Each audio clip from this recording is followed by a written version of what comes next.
Oke, selamat sore teman-teman, sahabat semua. Sore ini saya kedatangan Pak Rudi. Beliau seorang kontraktor dan produsen dispensing pompa bensin. Ya, jadi produser dispensing pompa bensin berstandar Indonesia. Oke, nah, jadi hari ini menindaklanjuti episode yang lalu. Jadi ini penjelasan kedua. Jadi beliau ini membantu menguruskan Anda yang mau membangun pompa bensin. Kira-kira gitu ya. Pompa bensin namanya Pertasiop. Pertasiop maupun SPBU. Maupun SPBU yang benar, gitu. Yang gede, yang normal ya. Seperti gambar yang di depan saya ini. Nah, ini contoh SPBU yang benar-benar SPBU. Nah, ada yang Pertasiop yang lebih mini, lebih kecil, ya. Jadi seandainya Anda punya tanah, terus kepingin bangun pompa bensin, berbisnis di bidang pompa bensin, nah rasanya Pak Rudi ini adalah sosok yang tepat untuk kita bertanya-tanya, betul ya Pak? Siap. Ya, Pak, coba terangkan Pak. Seandainya saya ini punya tanah Pak, 500 meter. Ya. Oke, saya berniat membangun pompa bensin yang benar-benar ini atau yang Pertasiop, itu bedanya apa Pak? Bisnis SPBU ini adalah bisnis yang unik ya, karena bisnis yang tidak begitu goyang oleh inflasi dan mempunyai margin yang jelas, konsumen juga yang jelas. Jadi ada beberapa kriteria yang namanya SPBU, Stasiun Pengisian Bahan Bakar Minyak. Jadi ada yang namanya SPBU, itu adalah yang umum. Terus ada yang namanya SPDN, itu adalah untuk nelayan, melayani nelayan. Nah, yang terbaru adalah Pertasiop. Itu adalah SPBU retail yang digunakan untuk menjangkau masyarakat yang lebih pelosok. Terpencil. Nah, luasan tanahnya memang berbeda-beda. Kalau untuk standar SPBU minimal itu 1.500. SPBU 1.500. 1.500. Kalau Pertasiop atau SPDN itu sesuai dengan kondisi lapangan itu biasanya ukurannya paling sekitar antara 150-200 meter persegi ke atas. Bisa ya? Sudah ya? bisa, cukup. Ya? Karena pertama memang marketnya bukan market yang besar yang diharapkan, tapi adalah yang diutamakan adalah pelayanan ke masyarakat. Nah, itu yang yang bisa dijadikan pertimbangan mau bermain di mana. Kita berbisnis minyaknya itu mau bermain di mana. Gitu ya Pak ya. Jadi SPBU ini kelasnya lebih luas daripada Pertasiop maupun SPDN tadi. SPDN, betul. Berarti kalau untuk nelayan mayoritas yang dijual solar. Betul. Solar ya berarti ya. Untuk betul. Kapal ya berarti ya. Untuk kapal. Jadi kalau bicara tentang SPDN itu adalah penugasan untuk memberikan pelayanan ke masyarakat dalam bentuk solar subsidi. Ya, dan itu cara untuk mendapatkan izinnya dan cara untuk mendapatkan kuotanya juga tidak sesederhana BBM yang dijual di SPBU. Karena SPBU itu menjual BBM non subsidi. Ya, SPBU. Dan memang diharapkan nantinya hampir semua SPBU itu harus menjual BBM non subsidi. Subsidi hilang. Hilang yang subsidi. Nah, yang disubsidi itu seharusnya kalau memang ikut aturan undang-undang harusnya itu adalah didistribusikan oleh Pertasiop. Iya. Yang mempunyai jangkauan market adalah untuk rakyat menengah ke bawah. Itu yang seharusnya. Tapi karena kebijakan pemerintah yang tidak jelas, bahwa yang disubsidi itu ada juga di SPBU.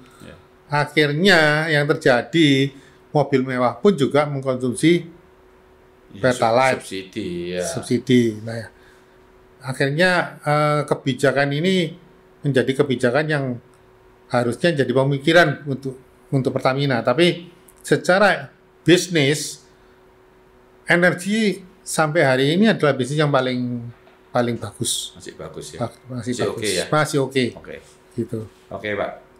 Jadi mungkin awam bertanya, kalau solar untuk nelayan berarti mereka belinya jirigenan, Pak? Bisa jual jirigenan, Logikanya bisa kan gitu. juga mereka diberikan kuota, Pak. Oh, kuota. Kuota. Jadi boleh diambil dengan jirigen, boleh diambil dengan Kupon drum. gitu ya, kira-kira kupon Ya, gitu tapi ya. ada jatahnya. Oh, jadi tiap orang pakai jatah ya. Setiap Tiap kapal. kapal itu punya jatah sekian liter per hari. Oh, jadi tidak bisa diselewengkan untuk truknya, untuk apanya gitu ya. Secara teori memang diharapkan tidak bisa terjadi penyelewengan. Tapi kenyataannya pun di lapangan yang namanya penyelewengan BBM subsidi sangat besar. Sangat besar ya. Walaupun sudah istilahnya dengan mimpinya teknologi Ya. bahwa dispenser itu harus dilengkapi dengan kemampuan bisa memberikan data terkini untuk laporan penjualan. Ya, sekarang gitu ya. Iya, nyatanya pun sampai hari ini yang namanya penyimpangan BBM subsidi tetap terjadi. Tetap terjadi ya. Sedangkan nilai investasi yang digunakan untuk kelengkapan alat tersebut di dispensing pumpnya itu tidak murah. Jadi antara investasi teknologi dan nilai kemanfaatan untuk mengontrolannya perlu dipertanyakan lebih Oh jauh. gitu ya. Oh. Nah itu yang membuat pemilik SPBU sampai hari ini belum bisa menikmati keuntungan dalam pemahaman persentasi. Oh gitu. Ya, jadi sekarang itu margin yang diterima itu adalah margin yang ditentukan oleh Pertamina. Oh. Jadi bukan berdasarkan presentasi. Kalau zaman dulu enak, Pak. 4% gitu ya. Iya, Pak Gatot misalnya punya SPBU, harga jual mau naik, mau turun, dapat presentasi. 4-5%. Ya. Nah, sekarang nggak bisa. Ketentuannya adalah kebijakan dari Pertamina. Oh. Marginnya misalnya sekian, Pertamax sekian, Solartech sekian. Ya sudah ditentukan seperti itu. Oh. Gitu. Jadi bukan berdasarkan presentasi. Nah, itu berlaku nasional, Pak ya? Nasional. Nasional ya, standar dia nasional ya. Betul, nasional. Oh, gitu. Berarti kalau Bapak cerita gitu, yang potensi sekarang buka yang sebelah mana, Pak? Yang SPBU atau yang SPDN di daerah yang lebih terpelosok atau terpencil atau gimana, Pak? Atau Pertasio atau apa? Kalau kita bicara sekarang bisnis SPBU ya, bisnis energi, itu sekarang kita tidak bisa berbicara dalam konteks bahwa kita menjual BBM saja. Oh. Tapi kita harus memahami bahwa konteks pembangunan SPBU itu adalah konteks bisnis terpadu. Jadi tidak sekedar jual minyak, tapi menjual fasilitas penunjangnya. Nah ini yang memberikan nilai tambah dan punya margin profit yang bisa lebih besar daripada jual minyaknya. Jual minyaknya malah. Iya, karena kalau misalnya disinergikan antara SPBU penjualan BBM dengan misalnya tempat peristirahatan yang bersih, rest area yang sangat menunjang, ada hotel, ada toilet. Iya, 10 toilet. Iya. Gitu, ya. Bukan 10, sekarang itu malah ada yang masuk Guinness Book itu bisa 100 toilet. 100 toilet? Dan ini kelihatannya uang kecil ya. Iya. Tapi kalau misalnya daerah itu ada daerah pariwisata yang dilewati bus banyak, iya. Bisa-bisa keuntungan toilet lebih besar daripada marginnya jual minyak. Oh gitu ya. Nah ini yang sekarang harus dipikirkan bahwa bisnis SPBU ini harus diperhitungkan. Jangan sampai nilai investasi itu pengembaliannya modal lebih dari 5 tahun. Oh. Kalau lebih dari 5 tahun, sedangkan nilai investasinya itu sendiri tidak bertumbuh, tidak menguntungkan. Karena harus diperhitungkan bahwa lokasi itu mempunyai nilai pertumbuhan yang baik. Nilai tanahnya. Jadi harga jual tanahnya itu makin hari bisa makin tinggi. Nah itu masih masuk, untung. Oke lah di marginnya minyak tipis. Tapi harga asetnya naik. Nah itu beberapa pengalaman yang saya alami Iya. Saya ada bangun beberapa SPBU, Iya. salah satunya ada di Kalimantan Timur. Itu nilai tanahnya dan bangunan itu tidak sampai 5 M, Iya. ya kan? Iya. Dan omset penjualnya dia itu sudah antara 20 ton sampai 25 ton Sehari. sehari. Nah, yang luar biasanya SPBU itu sebelum berdiri, tanah di depannya itu harganya cuma ratusan juta. Iya. Begitu SPBU itu sudah berdiri, tanah di depannya itu Naik. miliaran. Waduh. Nah, ini yang saya ngomong, kenapa investasi di SPBU ini tidak bukan merugikan ya, maksudnya tidak kurang visible, tapi ini sangat visible. Jadi bisnis yang kita kalau misalnya bangun pabrik itu selesai dibangun, belum tentu hasil produksinya dibeli orang. Iya. Tapi kalau di SPBU, begitu SPBU sudah berdiri, Pasti ada yang beli. pasti ada yang beli. Iya. Nah, pasti ada yang beli ini merupakan prospek market buat kita berbisnis yang lain di penunjangnya.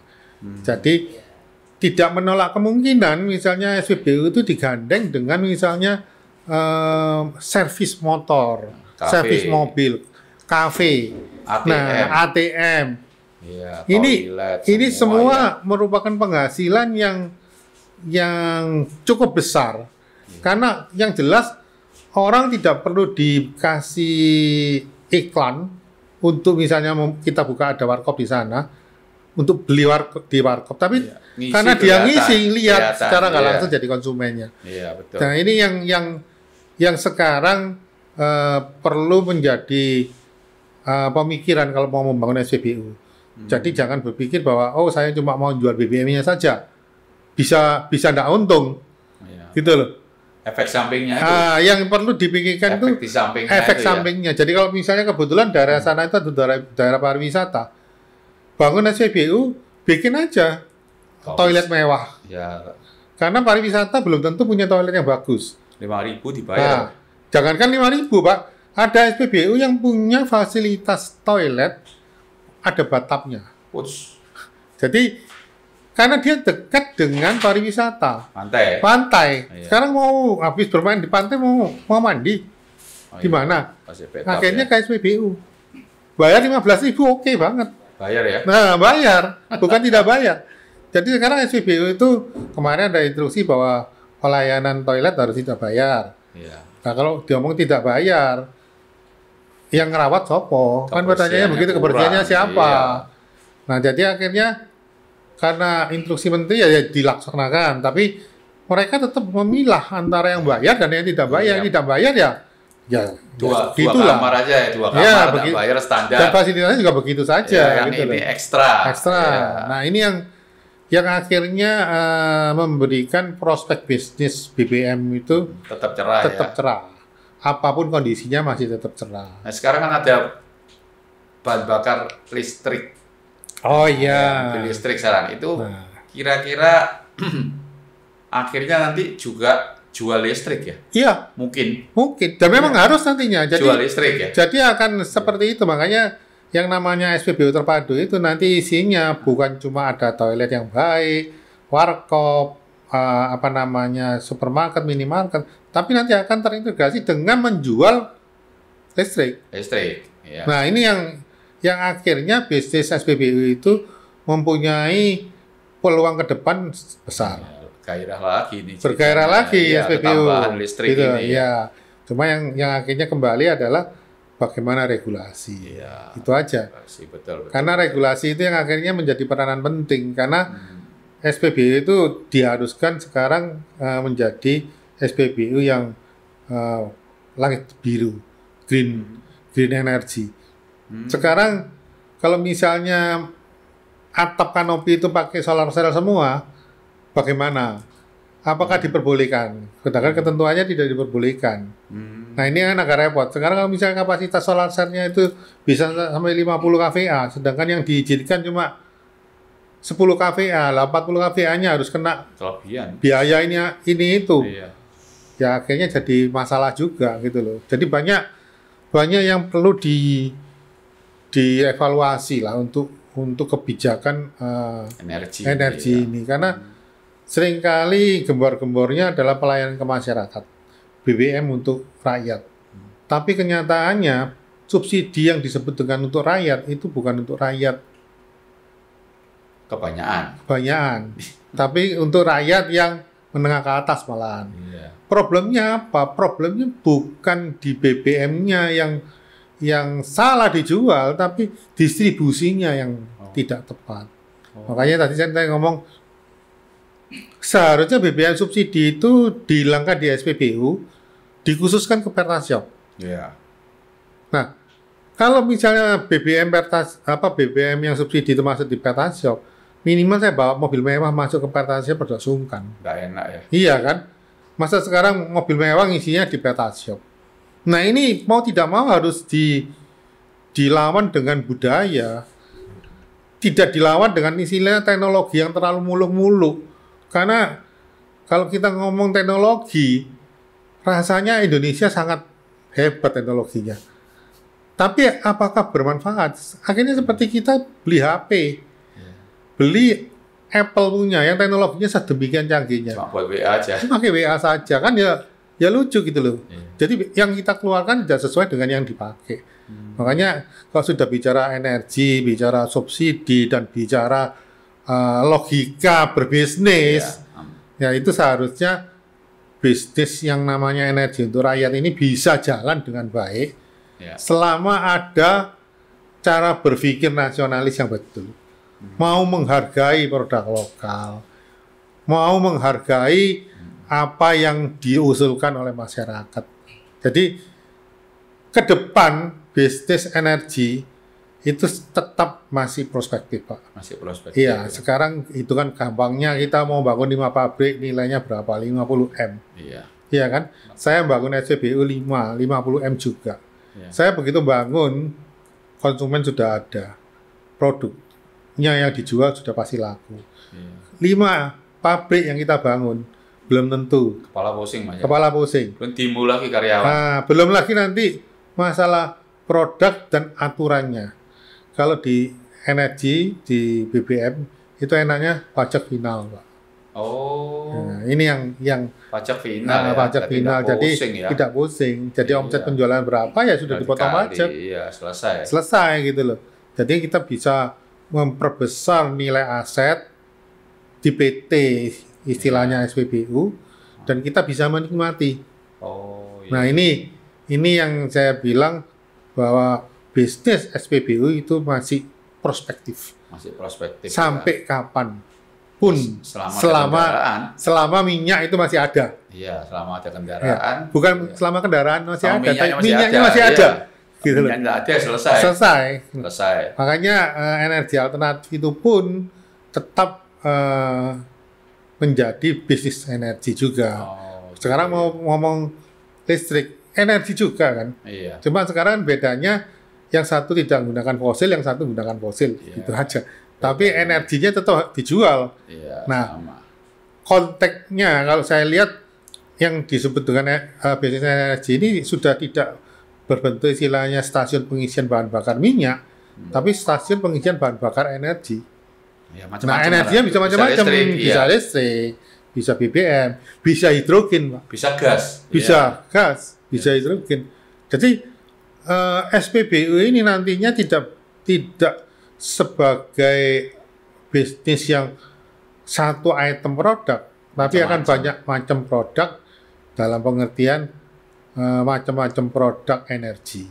Ya, gitu ya. Ya, jadi ini yang bisa. Jual LPG juga. Jual LPG juga. Jadi LPG, energi yang dijual. Iya. Gitu loh. Fasilitasnya yang perlu diperhatikan, fasilitas penunjangnya sebagai income tambahan yang mempunyai cash flow yang baik juga. Ya, paham. Gitu. Baik, Pak. Terus gini, Pak. Kalau kita ngisi, biasanya kan mereka petugas membawa kayak kalkulator, terus nginput plat nomor. Itu terkait dengan ininya, pompanya. Iya. Oh, terkait, jadi kok terkoneksi dengan pompanya? Ya, itu yang disebut dengan teknologi SPBU digital itu, Pak. Iya. Jadi yang disebut dengan SPBU digital itu adalah kelengkapan dari unit dispensing pump yang mempunyai fasilitas bisa terkoneksi di sistem. Jadi manajemennya sistem itu terkoneksi, bisa tahu. Nah, itu yang digunakan. Yang saya disebutkan, ya apakah signifikan biaya itu yang dipakai hanya untuk menerima laporan penjualan seperti itu. Sedangkan tujuannya adalah untuk membatasi subsidi. Mengontrol itu mengontrol subsidi. ya. Iya kan? Tapi apakah laporan itu betul-betul bisa mengontrol subsidi? Ya. Pertanyaannya kan begitu. Nah, berarti kan seolah-olah kayak tiap mobil dikasih kuota loh. Betul, kelihatannya memang seperti itu. Iya. Bukan kelihatannya, memang seperti itu, Iya, Pak. seperti Jadi itu. kalau misalnya yang sudah ada barcode, itu langsung akan begitu di tab itu akan langsung keluar kuotanya kita berapa. Oh, Kalau misalnya sudah datanya misalnya Hari ini 60 liter, kebanyakan ngisi gitu ditolak langsung. ditolak. Tolak. Ya. Ya. Oh, Memang itu salah satu cara ya. cara yang diharapkan dari program digitalisasi itu. Iya, Jadi iya. memang ada gunanya, cuma apakah nilai guna itu sesuai dengan nilai investasinya? Karena kalau misalnya setiap laporan itu harus diterima Pertamina dulu melalui Telkom, dan Pertamina harus bayar ke Telkom dulu jasa untuk mendapatkan database itu ya. database itu, kan jadi pertanyaan, Pak, gitu loh. Sampai berapa lama, terus nilainya berapa besar? Kan ini pertanyaan yang tidak sederhana akhirnya gitu loh. Nah ini yang kelihatannya teknologi canggih, tapi nilai kemanfaatannya apakah sebesar itu? Nah yang kasihan ini nanti akhirnya rakyat, Pak, yang akhirnya bebani lagi. Yang ngomongnya subsidi, yang disubsidi itu apa? Nah ini yang tidak sesuai, yang seringkali bisnis ini menjadi bisnis yang ya kalau ngomong kasarnya jadi bisnisnya tidak fair gitu loh, Pak. Karena kita ngomong mau membuat UMKM yang mumpuni, tapi UMKM untuk energi yang dicetuskan itu Petashop, nilai investasinya betul memang tidak mahal, cuma sekitar 500-an juta. Tapi kalau misalnya yang dijual itu adalah Pertamax, nah, sulit kan? memang sulit, Pak. Ya sulit. Pertashop jual pertama. Lah ya makanya ini kan tujuannya dia untuk Petashop itu apa? Kan pertanyaannya seperti itu. Kalau memang tujuannya adalah untuk melayani masyarakat menengah ke bawah, Pertalite, ya kan? Ya. Nah kalau tidak, ya begitu saja. Yang beli siapa? Ya. Kecuali yang memang terpaksa. Ya, terpaksa. Ya kan? Bukan tidak ada, Pak. Jadi terpaksa. Daerah-daerah tertentu ada juga yang Petashop-nya itu jualan Pertamax punya omset yang lumayan. Bagus ya. Bukan bagus ya. Lumayan. Lumayan doang, jadi bukan bagus. Lumayan. Lumayan, jadi maksudnya masih bisa nutupin ongkos. Tapi apakah bisnis UMKM itu akan dibikin seperti itu akhirnya mati? Yeah. Kan pertanyaannya seperti itu. Yeah. Nah ini yang kebetulan saya memproduksi alat itu, dispensingnya, dan saya memperjuangkan Pertashop itu mendapatkan dispenser yang punya maintenance yang diperhatikan gitu loh. Karena kalau Pertashop itu kebetulan menggunakan dispenser bukan merek kita, Premier, itu sudah bukan rahasia umum. Keluhan mereka terhadap dispenser tersebut sangat banyak. Nah, yang jadi kasihan itu mereka ini UMKM, Pak. Kalau misalnya ada rusak, kena biaya maintenance-nya tinggi, marginnya tergerogoti besar. Habis lama-lama. After sales service itu ya. Padahal after sales service itu yang menjadi penting bagi UMKM kecil. Kalau SPBU mungkin nggak ada masalah. Tapi untuk UMKM kecil jadi masalah, Pak. Sekarang kalau misalnya cuma sekedar bersihin filter, harus panggil teknisi dari Jakarta, kan nggak cocok gitu. Boros sekali, nggak tahu sampai di sana cuma untuk membersihkan filter. Nah ini yang tidak diperhitungkan, harus menggunakan dispenser yang sesuai peruntukannya itu bagaimana. Nah ini yang Premier lakukan. Kita mengedukasi investor, tidak cuma misalnya investor itu mau bangun SPBU kita lepas. Jadi kita sebagai kontraktor, saya memberikan supervisi ke investor. Jadi investor yang bangun SPBU ke kita, ke Premier, itu kita berikan caranya memainten peralatan maupun cara manajemen operasional. Jadi ada bimbingannya gitu. Kita ya? kasih bimbingan. Jadi bimbingan. bukan seperti janji Pertamina ini itu kenyataan di lapangan mereka dilepas. Tapi selama saya sebagai kontraktor SPBU sampai hari ini, yang kita lakukan adalah kita mengajari pemilik SPBU itu apa yang disebut dengan penyusutan. Karena bagi mereka yang tidak biasa bisnis BBM, Pak, itu tidak seperti bisnis Supermi. Beli 10, kulaannya 10, dijual kan 10 ke 10. Nah, ini Kalau di BBM, kulaannya 10, dijualnya bisa tidak sampai 10. Nyusut. Oh. Nyusutnya kalau nyusut normal, teknis tidak masalah. Yang jadi masalah kalau penyusutan di luar teknis. Dan ini bisa besar. Kalau nilainya penyusutannya sampai 2%, Habis profitnya. ya makanya ini yang perlu dianu gitu loh. Nah makanya salah satu kelebihan juga kita sebagai kontraktor adalah kita kontraktor yang memberikan advis dan memberikan pelatihan. Jadi yang bangun di tempat saya di Premier itu biasanya kita minta 3 orang, manajernya, supervisor, teknisi.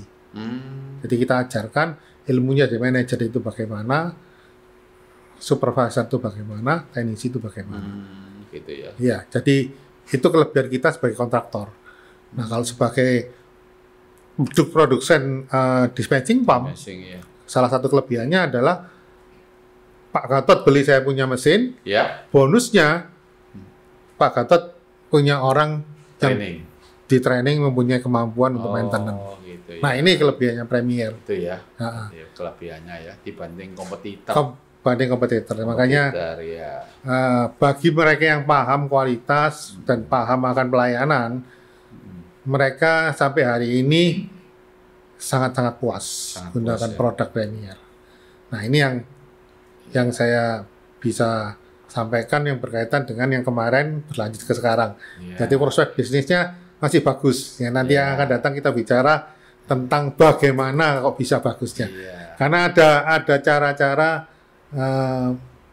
manajemen losing istilahnya. Bagaimana mengelola sebuah SPBU itu supaya profitnya bisa maksimal, Pak. Nah ini yang nanti yang akan datang lah, Pak. Pak Gatot. Jadi terima kasih Pak atas kesempatan cerita panjang lebar di mana kita yang orang awam ini butuh tahu. Selama ini kan kita tahunya hanya dari permukaan luar. Jadi kesimpulannya saudara, bisnis ini masih punya harapan besar. Selama Indonesia berkembang, minyak ada, dan nantinya juga tidak sekedar jual minyak, energi itu bisa bermacam-macam, mungkin dari gas, dari listrik, dari apapun itu. Satu itu. Kedua, peluang terbesar kedua adalah bisnis sampingannya. Jadi bukan sekedar jual energinya, sampingannya bisa toilet eksklusif, bisa kafe, bisa ATM, bisa donat, bisa minimarket, bisa apapun. Betul. Nah, itu memberikan penghasilan yang di luar basic izin resminya. Izin resminya kan itu nih. Nah, jadi Anda yang mau coba nanti berbisnis energi, nah, bisa hubungi Premier di nomor yang nanti tertera di bawah ini.